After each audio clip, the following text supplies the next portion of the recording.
Kenalin, panggil aja gue Mawar. Gue seorang karyawan swasta di Jakarta. By the way, gue tinggal di Bilangan Senen, Jakarta Pusat. Bisa dibilang gue anak baru di kantor. Ya, masih masa probation gitu. Secara looks, gue lumayan lah buat ngademin karyawan lainnya. Di kantor baru, gue punya senior. Sebut aja namanya Mas Budi. Namanya disamarkan ya, biar pada nggak tahu.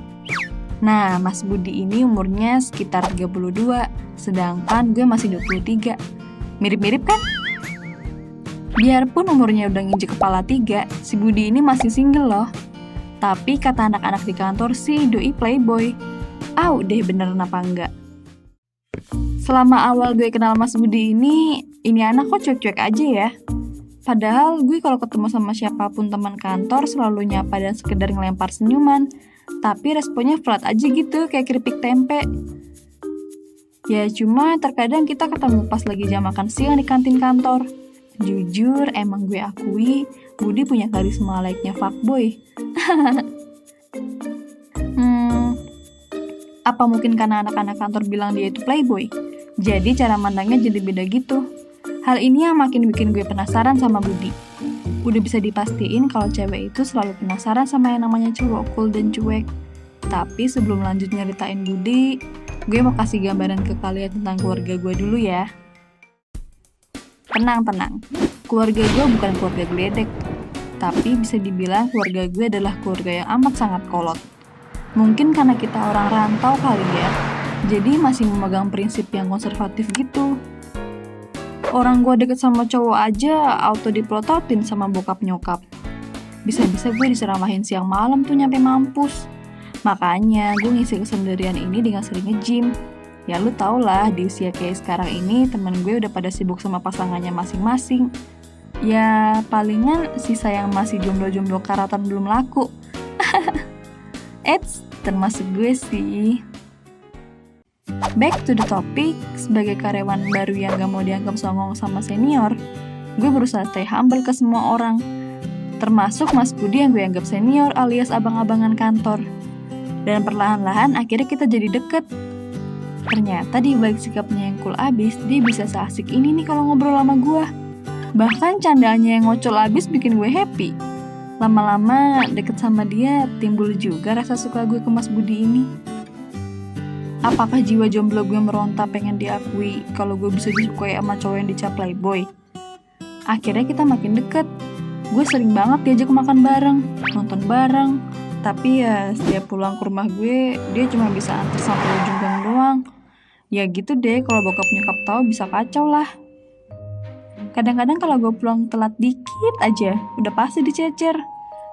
Kamu di mana? Dengan siapa? Semalam berbuat apa? Itu mah lagu Yolanda ya. Ya pokoknya dicecer gitu deh. Padahal kan umur gue udah 23 tahun, udah kerja, udah bisa nyari duit sendiri, bisa berkembang biak. Keceplosan. Ya inilah yang bikin gue bete sama keluarga gue. Please deh hari gini masih dikekang. Singkat cerita setelah 1 bulan deket, kita akhirnya pacaran. Ya mungkin karena dia lebih dewasa dari gue, ya gak ada tuh istilah nembak-nembakan kayak ABG-ABG gitu. Ya pokoknya tiba-tiba kita udah pegangan tangan aja. Udah panggil sayang-sayangan, teleponan tiap malam, gibahin bos sama karyawan yang rese. Tapi kalau di kantor kita tetap jaim dan tetap profesional guys. Oh iya, Mas Budi tuh tinggal di apartemen di Bilangan Pancoran. Jadi kelar kerja ngantor, gue sering main kesana quality time bareng. Lumayan lah ngirit daripada pacaran di luar mulu. Cuma ya gitu, dibalik yang enak pasti ada gak enaknya. Soalnya kalau masuk apartemen kan paling gak enak tuh diliatin satpam. Pulang dari sana biasanya gue dianterin ke stasiun kereta. Soalnya kalau dia nganter gue bisa kejebak macet dan malam banget nyampenya. Lu tau sendiri lah gimana macetnya Jakarta. Nah, tiap balik dari apartemen, gue selalu punya 1001 alasan buat menampung kuesioner bokap nyokap gue. Udah pasti speaknya sih habis pulang nge-gym, makanya keringetan dan capek. Padahal mah abis olahraga di kasur. Di tengah indahnya kisah cinta gue sama Mas Budi, ternyata ada segumpal awan hitam yang bikin hidup gue suram. Ternyata setelah kita pacaran 6 bulan, Akhirnya hal yang tidak kita duga-duga terjadi. Ya, gue telat datang bulan. So, intinya gue hamidun guys, alias hamil. Gue puyeng, Mas Budi juga puyeng. Kita sama-sama cek ke dokter kandungan. Dan ada momen lucu di mana waktu kita cek kandungan, kita speak tuh sebagai pasangan suami istri. Ya kali deh kita pas periksa bilangnya adik kakak, ntar yang ada ke dokter jadi bingung. Akhirnya setelah kita obrolin matang-matang, Mas Budi berani datang ke rumah dan ngelamar gue. Hal ini lebih baik daripada ini perut makin besar dan bakal membuat dunia gempar. Jujur secara pribadi, gue ngerasa bersalah banget ke ortu gue.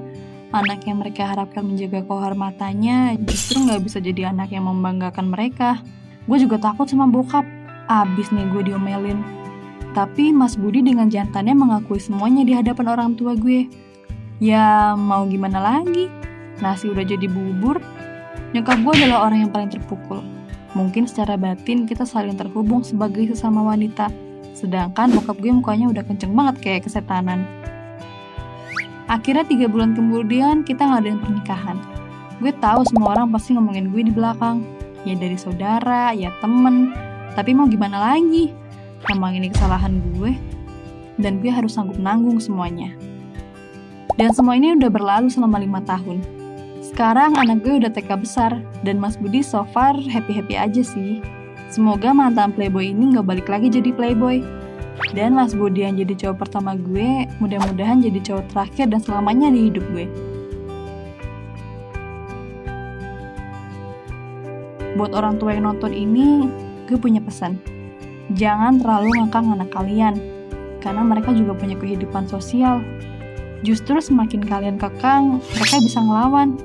Dan bagi kalian yang masih pacaran, mending buru-buru nikah deh biar menghindari dosa yang kayak gue pernah lakuin. Jangan tidur gue ya, itu akan jadi aib seumur hidup lu. Dan kalian harus lebih dekat lagi ke agama biar terhindar dari godaan setan. So, jika kalian punya cerita menarik dan ingin dibuatkan animasi keren kayak gini, silakan kirim ke email di bawah ini ya. Oh iya, jangan lupa klik tombol like, share, comment, and subscribe channel Gue Punya Cerita.